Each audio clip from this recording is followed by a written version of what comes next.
台南市会最后一天临时会进行23度甲审议各项提案，其中新到文化部核定台南市300万办理指定化接管，要进行5G 科技的应用计划。市府为了争取时效，请议会先同意垫付。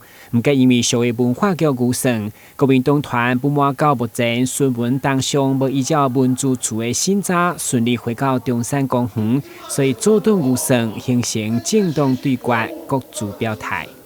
台南市政府对台南市议会的诚信，是一再的被践踏，一再的自打耳光的情形之下，我看不出来文化局的预算，我们删不掉那个黄伟哲的预算嘛，是不是？文化局的预算我们删不掉，是不是？350。当然有人反对了哈。那我们认为，既然我们中华民国，我们也不希望说，我们建议市长把它在那边就铜像立掉，你没公开很大的仪式说好来称赞怎样？那由我们尊敬他的人，我们来举办仪式，不晓得市长能不能同意这种案？如果按那个时阵，我想我们要举审预算的也会。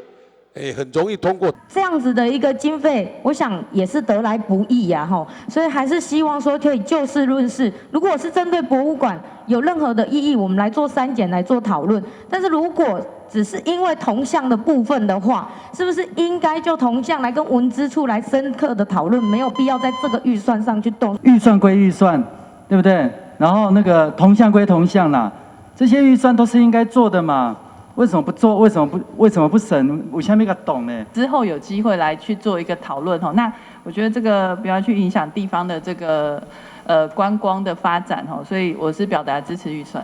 因为哪里各有坚持甲立场，到法度建设归建设，政治归政治，已经不是三言两语会当解决。所以会中议员蔡淑慧提案，认为预算无迫切需求，为了和谐，请文化局个沟通，后个月才审。不过议会国民党团书记长强调，敢不是杯葛，是市府讲话无算话，要求市长反省。我们今天不是在背个预算，我们是针对台南市政府说话不算话。如果你们说话算话，我们今天会有这样的状况吗？市长，你是不是应该好好去反省？好，我会去好好反省。那你反省的结果呢？什么时候给我们答案呢？你才刚刚叫我去反省，我就还没有反省结果。还没有反省，那好啊，那今天就不用开会了嘛。不是还没有反省结果，不是没有反省。那我们已经讲几次，讲多久的时间了？是今天才讲的吗？这个问题是今天才讲的吗？不是。对啊，那是什么时候讲的？到现在。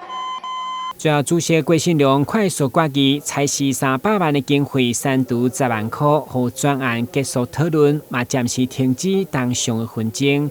台南新闻管制林根采访报道。